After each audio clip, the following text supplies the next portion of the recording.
Fala pessoal, tudo bem? Para quem não acompanhou a parte 1 dessa aula, deixa eu me apresentar de novo. Meu nome é Yuri, eu sou fisioterapeuta. Eu estou terminando meu mestrado aqui na McGill, meu mestrado em biomecânica, ciência da reabilitação. Eu estudo jogadores de futebol, mais precisamente como eles se movimentam numa determinada tarefa, que é o cutting, mudança de direção, tá? E na primeira parte dessa aula, se vocês não viram, recomendo assistir a primeira parte. Eu dou um panorama geral de como funciona a biomecânica de atletas de futebol durante essa tarefa, tá? E a gente terminou a aula falando de como é difícil ter o suporte necessário, o aparato necessário para avaliar uma tarefa dessa, tá? A gente precisa de câmeras 3D, a gente precisa de marcadores, um laboratório um pouco maior, e isso é praticamente inviável na prática clínica, tá? A gente terminou falando disso na aula passada, e que existe uma forma, uma ferramenta mais clinicamente acessível de avaliar atletas durante esse movimento, ok?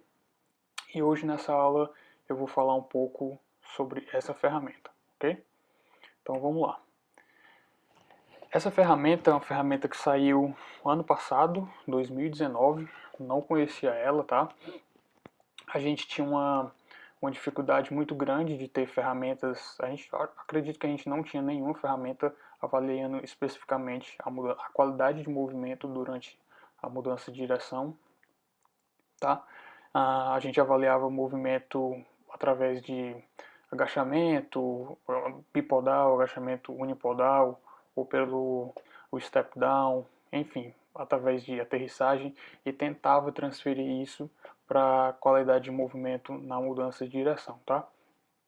Não é muito bem assim que funciona, a especificidade dos movimentos são diferentes, então o mais correto, o mais apropriado é avaliar durante a mudança de direção, tá? Não tínhamos ferramentas para fazer isso, agora temos, e o nome da ferramenta se chama CMAS, que é o Cutting Movement Assessment Score, tá?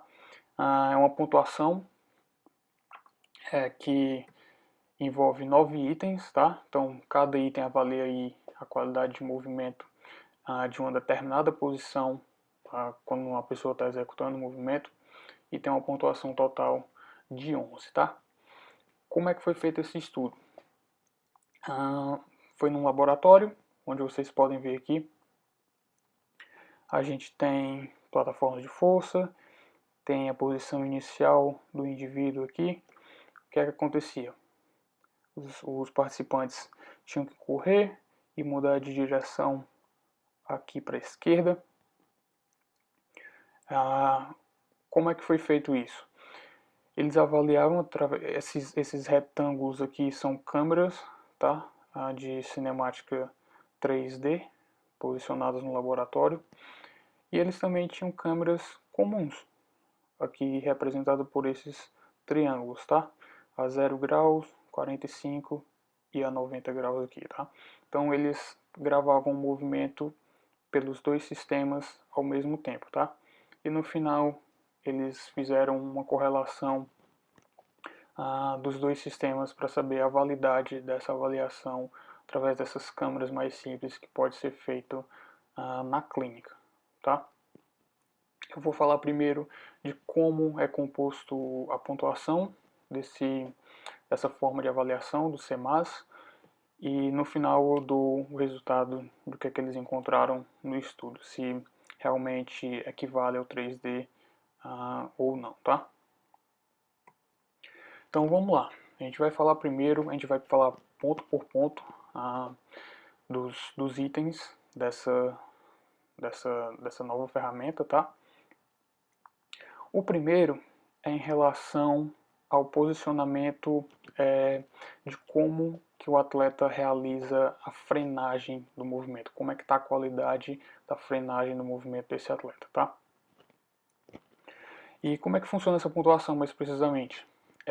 Pontuação simples, eles observam se o atleta faz o movimento adequadamente, então pontua sim, ou se o atleta não faz o movimento adequadamente, que eles classificam aqui como não, tá?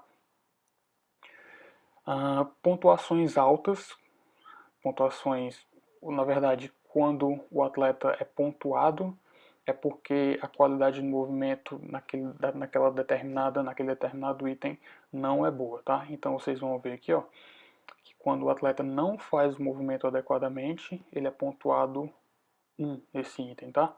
E quando o atleta realiza o movimento como classificado de adequado, ele não é pontuado, ou seja, no final o score dessa ferramenta, quanto maior o score, maior aí o grau de inadequação do movimento, tá? Pior a qualidade de movimento do atleta. Então vamos lá. Primeira coisa que eles classificam aqui é como que é a estratégia de freagem do penúltimo passo desse atleta, tá? O que é que ele faz? A gente tem a perna que realiza o apoio, que faz a mudança de direção, mas antes disso a gente tem o penúltimo passo, antes dessa perna de apoio fazer a mudança de direção, tá? Então, eles observam no momento que o atleta está fazendo isso, e para pontuar sim, para ser classificado como uma qualidade boa de movimento, o que é que o atleta precisa ter aqui? Uma inclinação para trás do tronco aqui, como vocês podem ver nessa figura, que indica que o atleta ele está tentando absorver essa carga de uma maneira mais adequada, tá?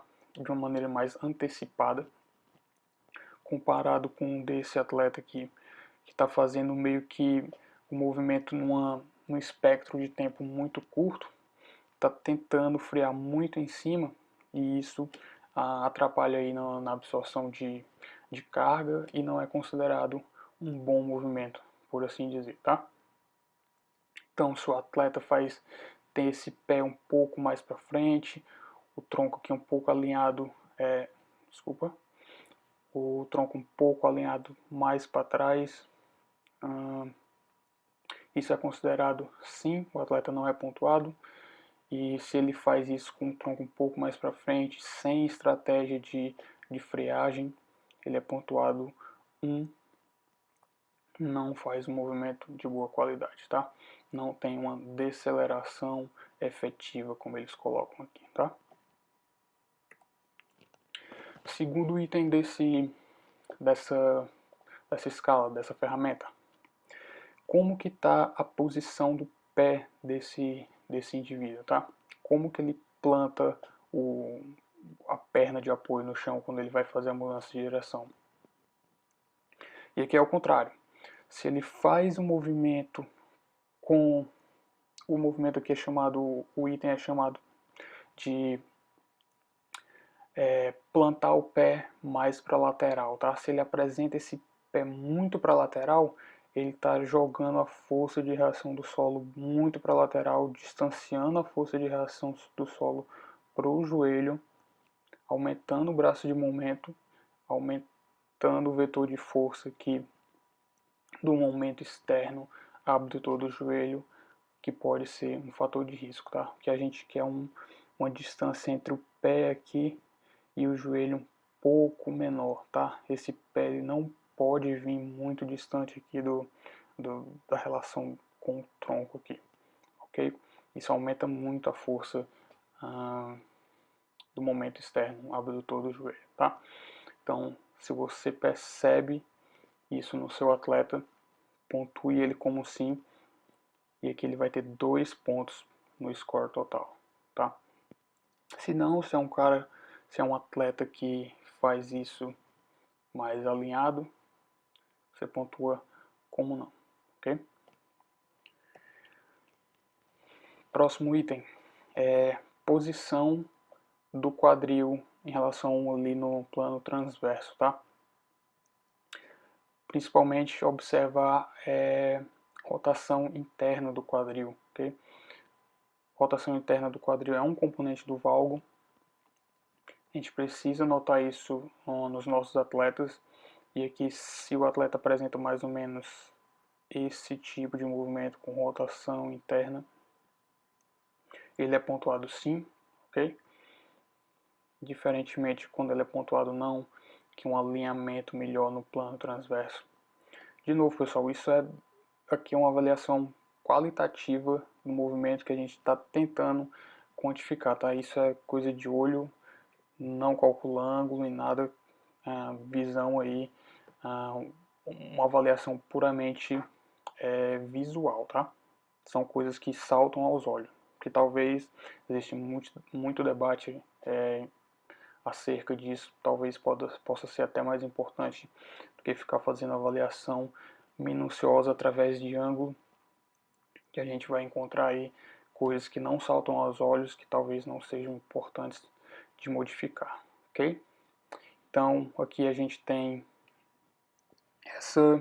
esse item, rotação interna de quadril, tá? Observar se o paciente, se o atleta faz essa rotação muito acentuada para dentro aí do quadril, ok?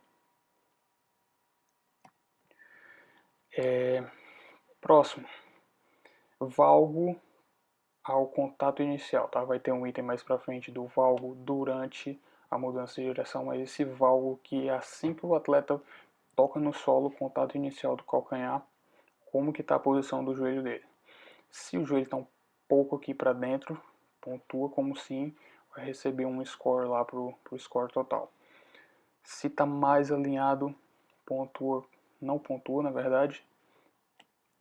Isso é um bom indicativo para a nossa qualidade de movimento, tá?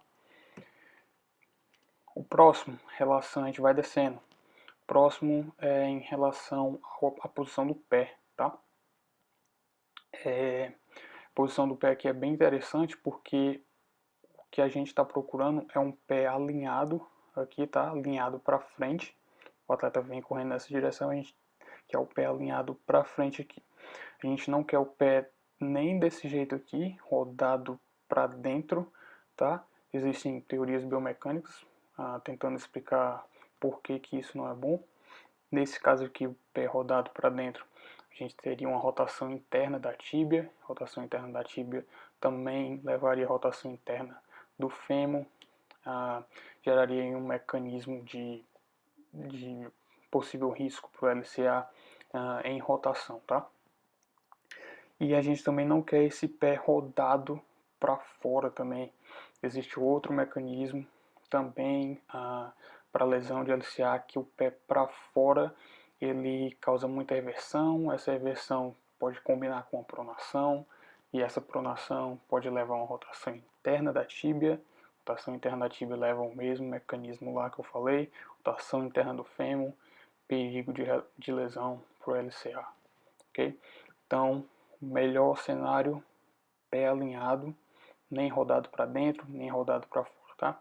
Se observar essa falta de alinhamento do pé aqui em relação à direção da corrida, pontua como sim, tá? Leva uma pontuação aqui. O próximo, em relação à posição do tronco, a gente volta lá para cima, tá? O que é que a gente quer aqui com o nosso atleta? A gente quer um atleta que quando ele está fazendo a mudança de direção, por exemplo, aqui para o lado esquerdo, a gente quer que o tronco dele esteja mais inclinado para o lado esquerdo, tá? Porque como eu já falei, quando a gente tem uma posição mais ou menos como essa daqui, do tronco inclinado para a lateral, para cima da perna de apoio, já falei na aula passada, a gente tem a força de reação do solo passando muito distante do joelho, aumentando esse momento externo abdutor do joelho aqui, tá? Possível aí mecanismo para lesão de LCA. Da mesma forma esse daqui, o tronco ele está ereto em cima da perna, ok, mas ele está rodado. Então, percebo o ombro aqui está um pouco mais para frente do que para esse ombro, certo?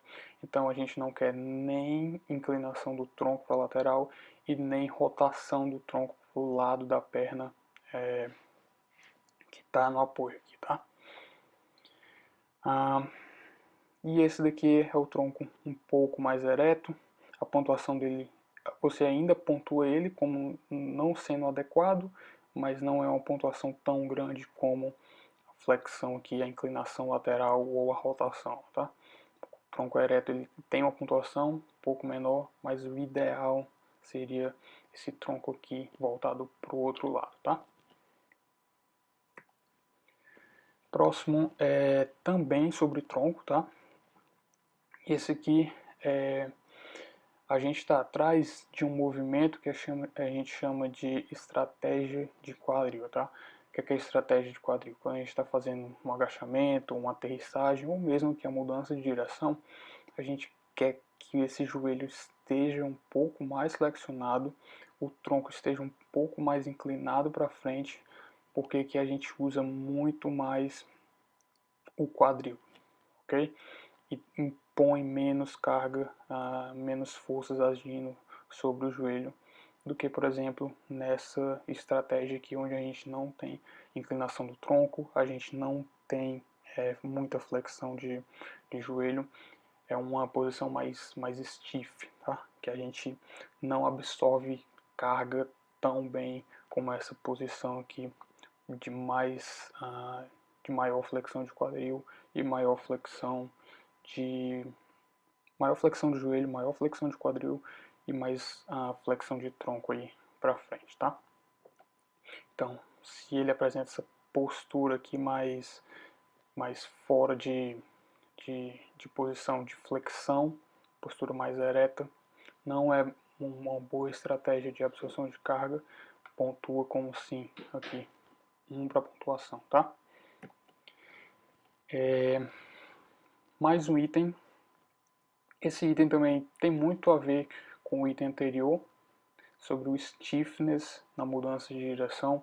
A gente vê muito isso em aterrissagem, principalmente ali em atletas com tendinopatia patelar, a gente procura avaliar isso muito. E aqui a gente meio que transfere o conceito para a mudança de direção, tá?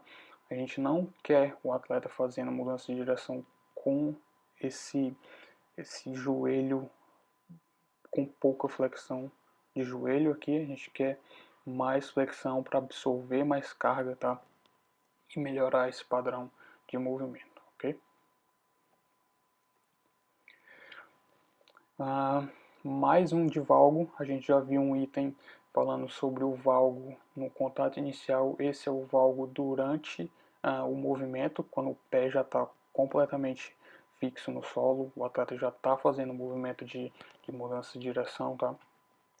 E aqui novamente, só observar o valgo aqui, como o atleta está fazendo, e aqui o joelho chega aí um pouco até para fora aqui, evitando o valgo, tá? A gente já falou, já bateu na tecla de que valgo fator de risco para lesão de LCA, tá? Então a gente não quer esse tipo de movimento, pontuação dele 1 aqui, ok? Para atletas que apresentem esse tipo de movimento. Então essa escala, essa ferramenta dá um score total de 11, tá? O máximo dela que ela chega é 11, são 9 itens, mas alguns têm ali pontuação chegando a ser 2, então a gente tem essa pontuação total podendo chegar até 11. E qual foi o resultado daquele estudo? O que é que eles fizeram, na verdade? Eles fizeram uma correlação para saber a correlação da pontuação do CMAS com o momento externo abdutor do joelho, tá? A força que empurra o joelho para dentro, tá? O que é que eles encontraram?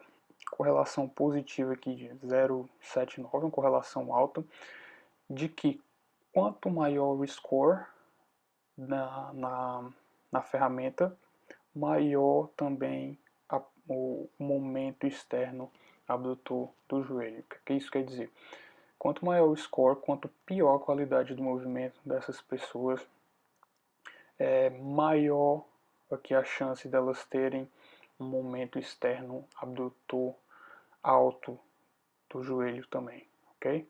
Então, quanto pior a qualidade de movimento, maior as forças que agem sobre o joelho daquela pessoa, tá? Então, essa ferramenta é interessante para a gente saber aí, ter pelo menos uma noção do que está acontecendo com o joelho do nosso atleta, do nosso cliente, do nosso paciente, tá? O que é que eles fizeram também?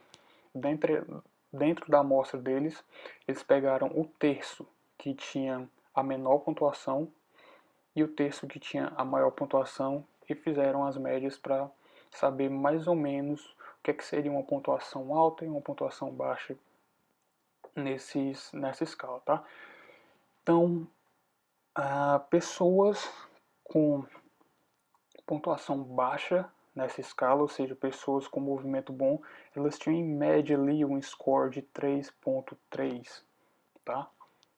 Ou seja, você faz a avaliação do seu atleta, se ele tiver esses valores aqui, tem um desvio padrão aqui de 0.7, isso pode chegar até 4 aqui, se ele tiver mais ou menos entre esses valores, você pode considerar ele como sendo aí um padrão de movimento bom, tá?